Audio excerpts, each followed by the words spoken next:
সর্ষে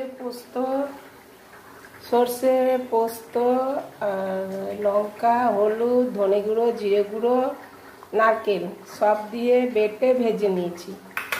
আর এখানে পটলগুলো শাঁসগুলো বের করে নিয়েছি, করে এগুলো বেটে নেব। এগুলো বেটে নিয়ে পটলের মধ্যে দিয়ে একটা রেসিপি করব, পটলের মধ্যে দিয়ে একটা রেসিপি বানাবো।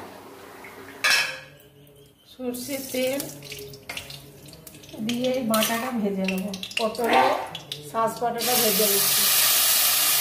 লঙ্কা বাটা সামান্য, আদা রসুনের পেস্ট সামান্য, আর দিয়ে দেবো এই মশলা ভাজাটা।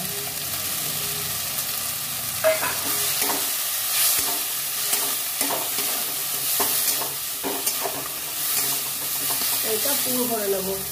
ভাজা হয়ে গেছে, অফ করে দেবো। ভাজা হয়ে গেছে, নামিয়ে নেব।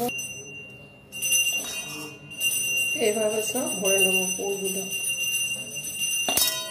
কোনো বেসন ছড়িয়ে দেবো, এটা যাতে না বার হয়ে আসে।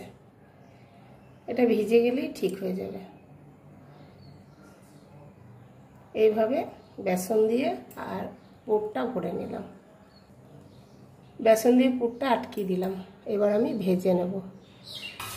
পটলগুলো এইভাবে পুর ভরে নিয়েছি, এবার আমি ভেজে নেব।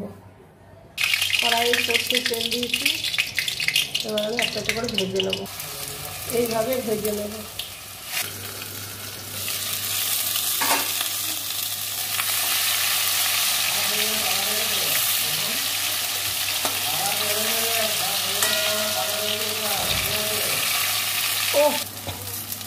পুর ভরা পটল রেসিপি রেডি, নামিয়ে নেব।